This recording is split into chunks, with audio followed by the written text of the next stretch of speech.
I think getting a commonplace is the best tip there is for boosting metacognition and repetition, not least spaced repetition. These are two of the most powerful future skill superpowers around. I sent 2 units. They're bringing her down now. No, Lieutenant, your men are already dead.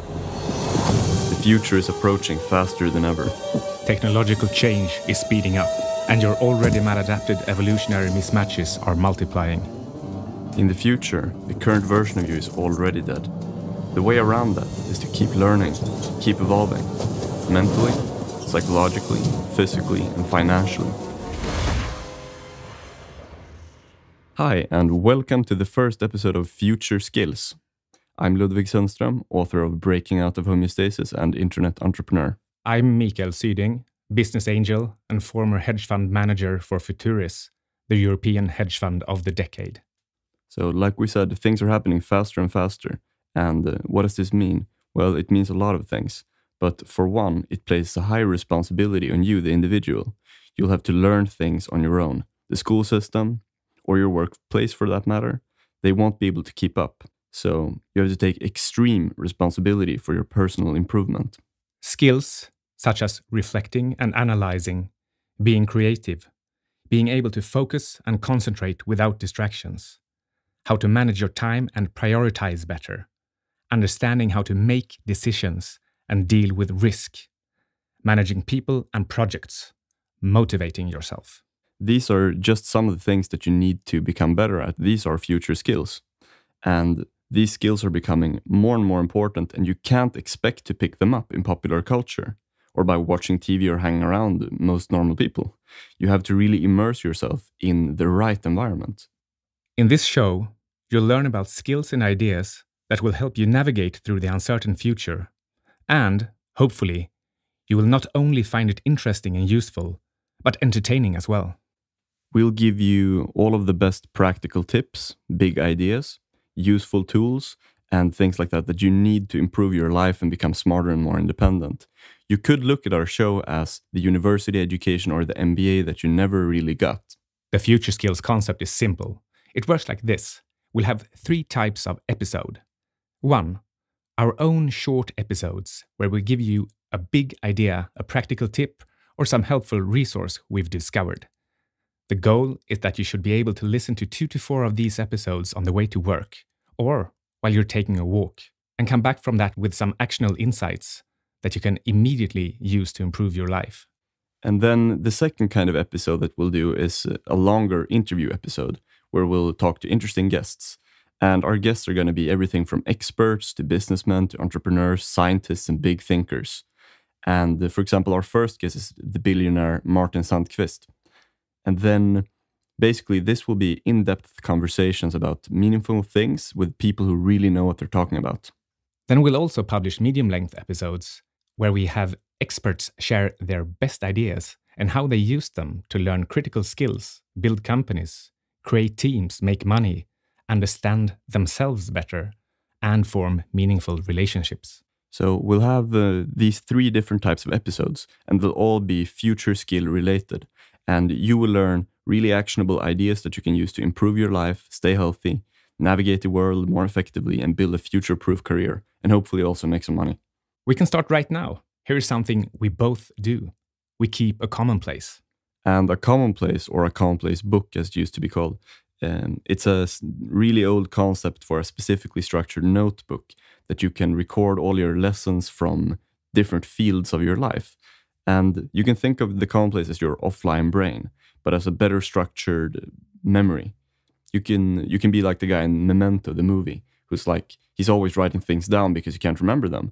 And you can be like that too, except not so corny, and you don't have to write on your body, but you can really record all the best things in a very structured way and remember it. I think getting a commonplace is the best tip there is for boosting metacognition and repetition, not least spaced repetition. These are 2 of the most powerful future skill superpowers around. Yeah, it's always being neglected. People don't pay attention to it because it's so fundamental. For example, when I used to work as a portfolio fund manager, I used the commonplace technique to record my mistakes, my lessons, my losses, my wins, what was luck and what was skill, and wrote down lessons for how to adapt and change in order to make better investments in the future. Yeah, and then you have a structured overview of them instead of just a normal journal where it's like you have to flip the pages and you can't remember where everything is. And I think creating a common place is probably the best mental habit that you can have, because it teaches you to take notes in a very structured way, and that's like practice for becoming a better and more clear thinker, which is extremely important these days.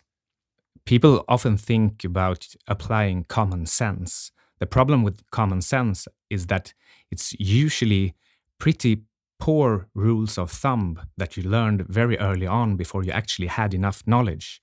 But if you write down your rules of thumb, you can keep coming back to them and actually scrutinize them and see if they are as effective as you used to think. Yeah, and if we take that example, and you have these rules of thumb in a certain area where you make important decisions, like in this case finance, it's hard to keep everything in your head. You might need to like review the list to get the inspiration and remember like, oh yeah, I shouldn't make this mistake. You probably know the feeling when somebody says a rule or tells you how to think in a certain situation, and you recall that you actually used to do that as well, and you think, yeah, great, yeah, that's good, I'll do that. And then that happens again in another area and again and again. With a commonplace, you can have your 50 or whatever rules of thumb and go over them every now and again, and not least prune that list until you only have good rules of thumb, and you train on them and make sure you actually remember all of them in the relevant situations. Yeah, and you can do a lot of other things. You can, the way that I use my commonplace most for is to collect ideas and then categorize them. And then when I work on stuff in different fields, I can just draw on these ideas that I've collected. So it's like research, very specific research that builds up over time. That's my favorite way of using it. But we could talk more about this in some other episode. I think for now, to make it actionable, what you should do if you want to create a commonplace and you don't already have one, you should first get one of the softwares, Evernote or OneNote, and I believe both are free. And then secondly, you should create a notebook around your main thing, which is probably your job or your studies.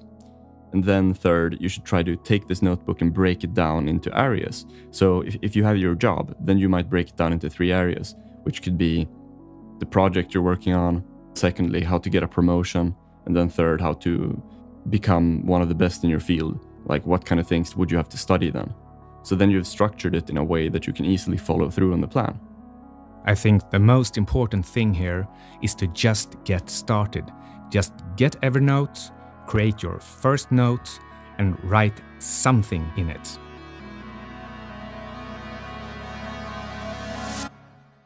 And finally, we have a little competition for you, where 10 people will win a 15-minute coaching session and will receive 3 bottles of Arctic Med, Europe's best omega-3 fish oil, which we both use. The coaching will be done by Skype, and you get to pick our brains on any topic of your choosing. Note that neither one of us offers coaching normally, so this is a special offer and it's only for the next 2 weeks. To qualify, here's what you need to do. 1. Leave an iTunes review of Future Skills. 2. Take a screenshot of your review. 3. Then email it to admin@futureskillspodcast.com. Yeah, and we will repeat this again in the description, so you can just see the spelling of the email address there. So by 1st of April, we will randomly select 10 winners, and then we'll let you know by email. In this email, we'll ask you for a time and a date for the Skype coaching session and for your physical address for the shipping of the Arctic Med bottles. The value of the fish oil Arctic Med is about $70, and the value of our coaching, well, that depends on the questions you ask, but it's probably a lot more than that. And yeah, like I said, you can see a text in the description for instructions for how to do this with the 3 steps. How to leave a review, send a screenshot, and email us. Okay, thanks for listening and see you soon.